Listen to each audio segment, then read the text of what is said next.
आपण पाहत आहात सत्यदर्शन न्यूज।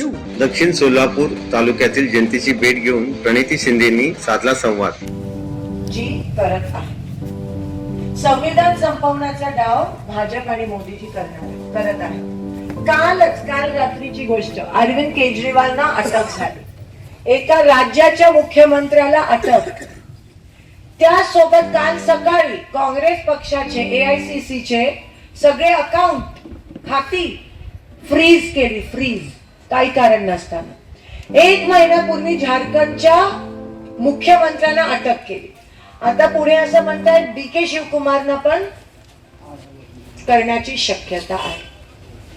विरोधी पक्षाच्या मुख्यमंत्र्यांना अटक करतात, विरोधी पक्षाचे बँक अकाउंट सील करतात, विरोधी पक्षाला संसदेत बोलू देत नाहीत, विरोधी पक्षाच्या 50 आमदारांना निलंबित करतात का?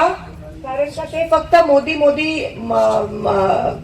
मोदींच्या विरोधात घोषणा देतात। विरोधी पक्षाच्या आमदारांचे माईक बंद करतात कारण का आम्ही आवाज उचलतो। मग ही लोकशाही आहे का हुकुमशाही आहे? सोलापूर लोकसभेसाठी उमेदवारी जाहीर झाल्यानंतर आमदार प्रणिती शिंदे या दक्षिण सोलापूर तालुक्यातील जनतेची भेट घेऊन त्यांच्या समस्या जाणून घेण्यासाठी यत्ना, कोटगी, पताटेवाडी, कोटगी स्टेशन, आयरवाडी, बंकलगी, संजीवाड, औराद, राजूर, बिरणा, ओनमुर्गी, सिंदखेड, मधरे, गोडाथांडा आदी गावांना भेट देऊन समस्या जाणून घेतल्या।